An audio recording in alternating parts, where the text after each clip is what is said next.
मध्य प्रदेश में अब सीधी भर्तियों में ओबीसी को 27% आरक्षण दिया जाना तय कर दिया गया है। सामान्य प्रशासन विभाग ने इसके बारे में आदेश जारी कर स्पष्ट कर दिया है। अब एमपी में सीधी भर्तियों में 73% आरक्षण कुल हो गया है। इसमें एससी को 16%, एसटी को 20%, ओबीसी को 27%, इसके अलावा ईडब्ल्यूएस को 10% आरक्षण, कुल मिलाकर 73% आरक्षण सीधी भर्तियों में। विभागों के साथ जिला स्तर पर होने वाली सीधी भर्तियों के लिए भी रोस्टर जारी कर दिया गया है। मध्य प्रदेश में अब होने वाली सीधी भर्तियों में ओबीसी को भी 27% आरक्षण और इस बारे में बाकायदा सामान्य प्रशासन विभाग ने आदेश जारी कर दिया है। अगर सारे रिजर्वेशन आरक्षण को जोड़ लिया जाए तो अब एमपी में होने वाली सीधी भर्तियों में 73% आरक्षण तय हो गया है। 23% अब सामान्य सीटें बचेंगी, 73% सीटें आरक्षित रहेंगी। शेड्यूल कास्ट के लिए 16%, शेड्यूल ट्राइब्स के लिए 20%, अदर बैकवर्ड क्लासेस को 27%, जिसके बारे में आपको खबर बता रहे हैं। इसके अलावा ईडब्ल्यूएस में 10% आरक्षण जो पहले से तय है। सब मिलाकर 73% आरक्षण सामान्य प्रशासन विभाग ने आदेश जारी कर दिया है। चलिए अब बात करेंगे स्कूलों की। मध्य प्रदेश में कल से यानी 1 फरवरी से स्कूल खुलने जा रहे हैं। कक्षा 1 से लेकर 12वीं तक सभी कक्षाएं खोली जा सकेंगी। स्कूल शिक्षा विभाग, मुख्यमंत्री शिवराज सिंह चौहान का बड़ा फैसला। समीक्षा के बाद स्कूल खोले जाने का ऐलान। हालांकि 50% क्षमता के साथ स्कूल खोले जा सकेंगे। सीएम शिवराज सिंह चौहान ने आज चिकित्सा विशेषज्ञों से विचार विमर्श किया और उसके बाद स्कूल खोले जाने का फैसला कर लिया गया है। इनके अलावा आवासीय विद्यालय और छात्रावास भी अब खोले जा सकेंगे। हालांकि यहां पर भी 50% अटेंडेंस, छात्रों की उपस्थिति की बाध्यता रहेगी। इसके अलावा अभिभावकों की अनुमति से प्राइवेट स्कूल ये तय कर सकते हैं कि वो आगे ऑनलाइन क्लास जारी रख सकते हैं। खुद स्कूल शिक्षा मंत्री है, क्या कहा जाए? थोड़ी देर पहले मेरी आपसे बात हो रही थी, जब कुछ संशय था, अब संशय दूर हो गया, यानी 1 फरवरी कल से स्कूल खुलने जा रहे। निश्चित रूप से माननीय मुख्यमंत्री जी ने सारी परिस्थितियों पर विचार करके कल से 50% उपस्थिति के साथ इस 1 से 12वीं तक के स्कूल खोलने का निर्णय किया है। साथ ही जो आवासीय विद्यालय उनको भी 50% उपस्थिति के साथ में खोलने का निर्णय किया है। सबको अपेक्षा थी, उसी प्रकार का निर्णय माननीय मुख्यमंत्री जी ने किया है। मैं सोचता हूँ शिक्षा क्षेत्र इस निर्णय का स्वागत करेगा। लेकिन ये जो बैठक हुई, क्या बैठक के बाद निर्णय लिया गया? तमाम तरह की बातों पर चर्चा हुई होगी, चाहे वो हेल्थ विभाग की बात हो या स्कूल की बात हो। क्या कुछ रहेगा? बच्चों के लिए कोई ताजा निर्देश भी जारी किए गए? माननीय मुख्यमंत्री जी लगातार कोरोना की जब समीक्षा करते हैं, किस वर्ग में कितना प्रभाव है, उस सारी चर्चा उस बैठकों में होती है और उसी के आधार पर सभी जो एक्सपर्ट है मेडिकल क्षेत्र के, उनसे विचार विमर्श करने के बाद ही माननीय मुख्यमंत्री जी ने निर्णय किया है। स्कूल शिक्षा विभाग को तो केवल उनके निर्देशों के अनुरूप तैयारी करना थी। हम पहले से वो तैयारी करके बैठे थे और इसीलिए मुझे आज ही लग रहा था कि आज मुख्यमंत्री जी स्कूल खोलने का निर्णय कर लेंगे और वही माननीय मुख्यमंत्री जी ने सबके अनुकूल निर्णय किया है। मैं मुख्यमंत्री जी के निर्णय का स्वागत करता हूँ। परीक्षाएं बड़ी महत्वपूर्ण है, आने वाले दिनों में बोर्ड की परीक्षाएं भी होना है, तो क्या अब ये माना जाए कि बोर्ड की परीक्षाओं की तारीख बढ़ सकती है अथवा उन्हीं तारीखों में होगी? अब बोर्ड की परीक्षाओं के बारे में एक बार बोर्ड को कहा है कि एक बार विचार करें और यदि बहुत ज़्यादा पढ़ाई प्रभावित दिखती है तो हम उस पर कुछ समय बढ़ाने पर भी विचार करेंगे। पर मुझे लगता है कि आज की स्थिति में जो अभी हमारे पास 14-15 दिन बीच में गैप है, इन दिनों में यदि हम वो पूर्ति कर लेंगे तो फिर हम परीक्षा को समय पर करा लेंगे, या फिर आधा सप्ताह यदि परीक्षा बढ़ानी पड़ी तो उस पर भी विचार करेंगे, पर वो जल्दी हम डिक्लेयर उसका भी कर देंगे। मतलब परीक्षाएं ऑफलाइन होंगी या ऑनलाइन? परीक्षाएं ऑफलाइन होगी। मध्य प्रदेश सरकार की स्पष्ट नीति है कि सभी परीक्षाएं हमारी ऑफलाइन ही होगी। ये जो 50% खोलने की बात कही जा रही, आने वाले दिनों में आकलन करने के बाद धीरे धीरे क्या और इसको बढ़ाया जा सकता है? निश्चित रूप से हम फिर सप्ताह भर बाद पूरा आकलन करेंगे और फिर जैसी परिस्थिति होगी ऐसा निर्णय करेंगे। यदि ठीक ठाक स्थिति रही तो हम निश्चित रूप से हम पूरा भी क्षमता के साथ भी स्कूल खोल सकेंगे। खुद स्कूल शिक्षा मंत्री ये कह रहे हैं कि 1 से 12 तक स्कूल खोलने की बात हो गई है। कल यानी 1 फरवरी से स्कूल खुलने जा रहे हैं। जहां तक बोर्ड परीक्षा की बात करें तो हो सकता है कि 10-15 दिन परीक्षा बढ़ सकती है, लेकिन पूरी परीक्षाएं ऑफलाइन होंगी जैसा वो कह रहे हैं। लेकिन तमाम सारे मुद्दों पर, तमाम तरह की स्थितियों पर आकलन किया जा रहा है और आने वाले दिनों में हो सकता है कि स्कूलों में जो 50% की संख्या है उसको और बढ़ा दी जाए, यानी 100% भी खोले जा सकते हैं, पर पहले उसका आकलन हो। चलिए अब बात सियासत की, बात कांग्रेस की। कांग्रेस का प्रदेश स्तरीय घर चलो घर घर चलो अभियान कल से शुरू होने जा रहा है। पूर्व सीएम कमलनाथ कल देवास से इस अभियान की शुरुआत करने जा रहे हैं। प्रदेश के सभी 65,000 बूथों पर कांग्रेस का सदस्यता अभियान शुरू होगा। एक एक घर जाकर कांग्रेस की उपलब्धियों को कार्यकर्ता जनता तक पहुंचाएंगे।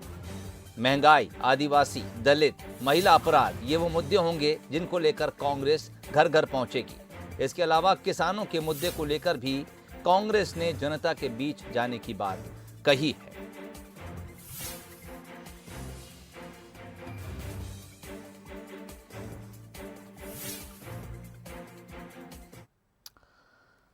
तो 1 फरवरी से कांग्रेस का घर घर चलो अभियान मध्य प्रदेश में शुरू हो रहा है, लेकिन 31 जनवरी यानी सोमवार को यह जानकारी भी सामने आई कि कांग्रेस राहुल गांधी से मिलकर कमलनाथ ने नया मॉडल पेश किया है।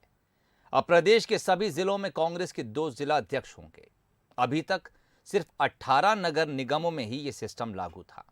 अब प्रदेश के 52 जिलों में यह लागू हो जाएगा।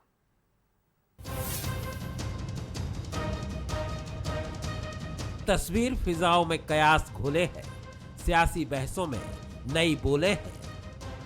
राहुल से मिलकर कमलनाथ ने संगठन को जानकारी दी है कि वो मध्य प्रदेश कांग्रेस में नया मॉडल खड़ा करना चाहते हैं, जिसके तहत अब पार्टी में 2 जिला अध्यक्ष होंगे। अभी तक पार्टी में उन जिलों में 2 अध्यक्ष थे जहां नगर निगम है।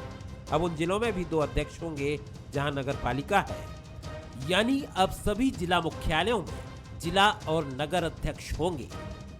पहले भी भोपाल में, इंदौर में, जबलपुर में, ग्वालियर में शहर कांग्रेस अध्यक्ष होता था और ग्रामीण कांग्रेस का अध्यक्ष अलग होता था, क्योंकि शहर बड़े होते थे जहाँ की 20 लाख, 22 लाख, 25 लाख जनसंख्या होती है।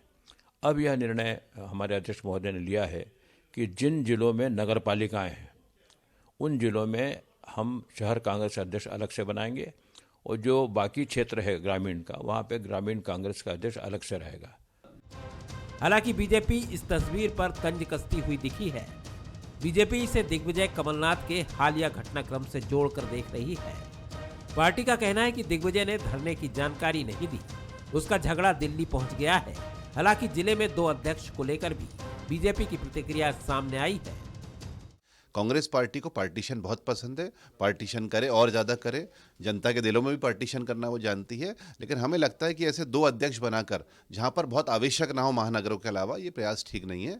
ऐसे ही यदि बांटने का इतना शौक है जो उन्होंने अभी महिला कांग्रेस में भी बांटा है और बढ़ाते जाएं, कमलनाथ और दिग्विजय सिंह के भी प्रदेश को बांट दें तो ज़्यादा अच्छा कांग्रेस पार्टी के लिए रहेगा। मध्य प्रदेश में कांग्रेस को संगठनात्मक मजबूती देने की कवायद जोरों पर है। इससे पहले सदस्यता अभियान चलाया गया, फिर 1 फरवरी से घर चलो घर घर चलो अभियान भी शुरू हो रहा है। जन जागरण अभियान भी कांग्रेस कर रही है। अब 2 जिला अध्यक्ष सिस्टम भी पूरी तरह पार्टी में लागू होने जा रहा है। सवाल यही है कि क्या ये कमलनाथ का आइडिया है या फिर ये हाईकमान की तरफ से लागू किया जा रहा है। ब्यूरो रिपोर्ट के साथ मनोज सैनी, बंसल न्यूज, भोपाल। और अब बात करेंगे बीजेपी की। 2 फरवरी को बीजेपी विधायक दल की एक महत्वपूर्ण बैठक बुलाई गई है। इस बैठक में बजट को लेकर विधायकों से सुझाव लिए जाएंगे। कोविड की स्थिति को लेकर भी चर्चा होगी। पहले 1 फरवरी को सीएम हाउस में यह बैठक होना थी, जिसे अब 2 फरवरी को रखा जा रहा है। बीजेपी विधायक दल की बैठक बुलाई गई है। 2 फरवरी तारीख है। बजट को लेकर विधायकों से सुझाव मांगे जाएंगे।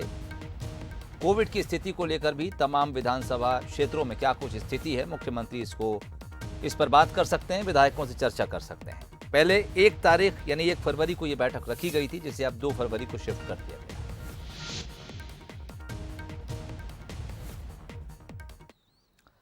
और अब बात करेंगे मुख्यमंत्री शिवराज सिंह चौहान की, जो इस वक्त दिल्ली दौरे पर हैं। दिल्ली दौरे के दौरान मुख्यमंत्री शिवराज सिंह चौहान ने केंद्रीय परिवहन मंत्री नितिन गडकरी के साथ मुलाकात की। इस मुलाकात के दौरान एमपी के 5 शहरों में भारतमाला परियोजना को लेकर चर्चा की गई। इन 5 शहरों में भोपाल, इंदौर, जबलपुर, ग्वालियर और सागर शामिल हैं, जहां बाईपास और रिंग रोड को लेकर चर्चा की गई। 50 से ज्यादा नगरीय क्षेत्रों से गुजरने वाले नेशनल हाईवे के बाईपास निर्माण के संबंध में दोनों नेताओं के बीच चर्चा हुई।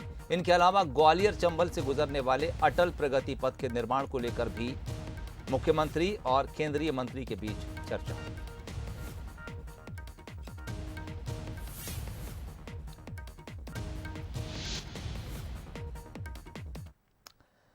खबरें पश्चिम बंगाल की सीएम ममता बनर्जी की सरकार के बीच तकरार तेज हो गई है। पश्चिम बंगाल की सीएम ममता बनर्जी ने राज्यपाल का ट्विटर अकाउंट ब्लॉक करा दिया है।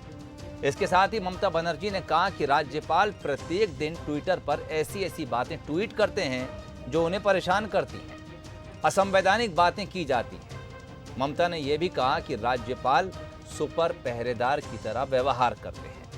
ममता ने कहा कि उन्होंने पीएम नरेंद्र मोदी से कई बार राज्यपाल के खिलाफ कार्रवाई की मांग की थी, लेकिन कोई कदम नहीं उठाया गया। आखिरकार उन्हें यह फैसला लेना ही पड़ा। ममता का यह भी कहना है कि राज्यपाल, मुख्य सचिव, पुलिस महानिदेशक को धमका रहे हैं।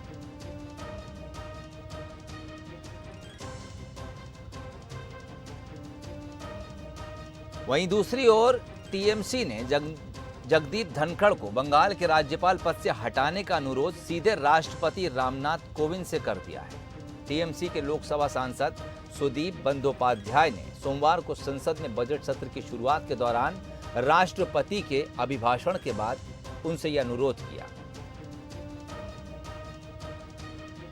इन सबके बीच पश्चिम बंगाल के राज्यपाल ने अपने ट्विटर अकाउंट को ब्लॉक करने का जवाब भी दिया है। राज्यपाल ने ट्वीट किया, संविधान के अनुच्छेद 159 के तहत ये सुनिश्चित करने के लिए अनिवार्य है कि राज्य में कोई भी संवैधानिक मानदंड और कानून के नियमों को ब्लॉक नहीं किया जा सकता, जो भारत के संविधान के प्रति सच्ची आस्था और निष्ठा रखते हैं।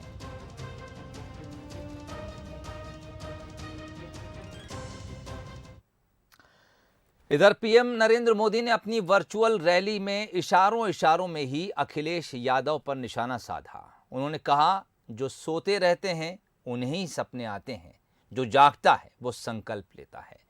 अखिलेश यादव ने चुनावी भाषण में कहा था कि उन्हें सपने में श्री कृष्ण आए थे।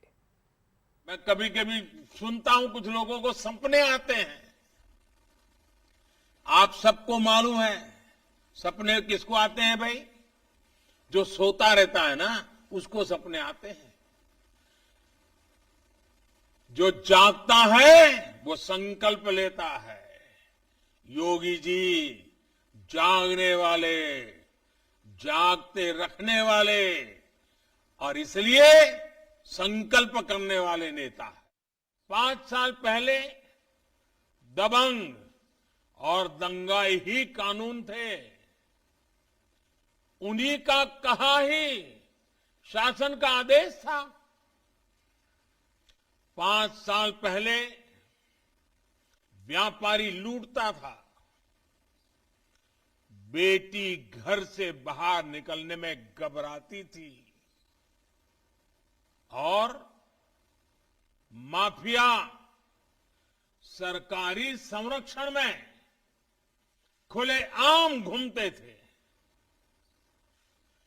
पश्चिमी यूपी के लोग कभी नहीं भूल सकते कि जब ये क्षेत्र दंगे की आग में जल रहा था तो पहले वाली सरकार उत्सव मना रही थी, उत्सव। और बात अगली खबर की। सीएम भूपेश बघेल ने चंडीगढ़ में देश में बढ़ती महंगाई को लेकर मोदी सरकार पर निशाना साधा। उन्होंने कहा कि पेट्रोल डीजल ने पहली बार सेंचुरी लगाई। मोदी सरकार ने जरूरतमंदों के घरों तक फ्री सिलेंडर तो पहुंचाए, लेकिन जैसे ही सिलेंडर लोगों को मिले वैसे ही उनकी कीमतों में उछाल आने लगा। जो सिलेंडर यूपीए की सरकार में 410 रुपए का मिलता था, आज वो 900 से 1000 रुपए तक का मिल रहा है। दरअसल सीएम भूपेश बघेल सोमवार को विधानसभा चुनाव प्रचार के लिए चंडीगढ़ पहुंचेंगे। $108 प्रति बैरल था, अब घट के वो $73 प्रति बैरल होने के बावजूद भी पेट्रोल डीजल यूपीए सरकार के समय से कई गुना वृद्धि हुई है। पहले कुछ हिस्से राज्यों को मिलता था, एक्साइज ड्यूटी कभी भी मिलता है, लेकिन पिछले साल निर्मला सीतारमण जी ने जो बजट प्रस्तुत किया उसमें उन्होंने शेष लगा दिया और शेष के कारण से वो राशि केवल केंद्र सरकार, भारत सरकार के पास ही रहना है, राज्यों को उसका हिस्सा नहीं मिल पा रहा है। मोदी जी ने सबको फ्री में गैस सिलेंडर बांटा, लोग बड़े खुश थे कि सबको गैस सिलेंडर मिल रहा है, लेकिन जैसे गैस सिलेंडर सबके घरों में पहुंचा, गरीबों के घर में पहुंचा, वैसे ही गैस सिलेंडर की कीमत 410 रुपये से बढ़ के अब 900-1000 रुपया हो गया है। चलिए बात अगली खबर की। कल संसद में देश का बजट पेश होगा। वित्त मंत्री निर्मला सीतारमण इस बजट को पेश करेंगी।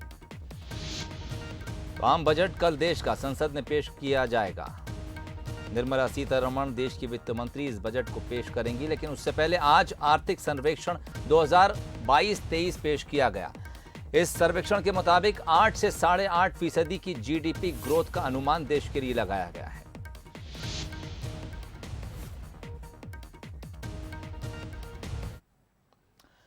बजट सत्र के पहले दिन संसद के गलियारे में कुछ दिलचस्प तस्वीरें भी सामने आईं। जब सपा सांसद मुलायम सिंह यादव ने प्रवेश द्वार से बाहर निकल रहे थे, उसी दौरान केंद्रीय मंत्री स्मृति ईरानी भी बाहर निकल रही थी। स्मृति ईरानी की नज़र नेताजी पर पड़ी, उन्होंने उनके पैर छूकर आशीर्वाद दिया। मुलायम सिंह यादव को सीढ़ी पर उतरने में कुछ दिक्कत हो रही थी। ये देखते ही स्मृति ईरानी ने उन्हें सहारा देने की कोशिश की। हालांकि फौरन ही सुरक्षाकर्मी भी वहां पहुंच गए और मुलायम सिंह यादव को सहारा देकर सीढ़ी से नीचे उतारा।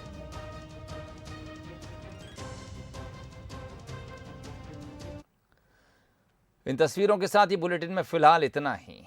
इजाजत दीजिए, नमस्कार।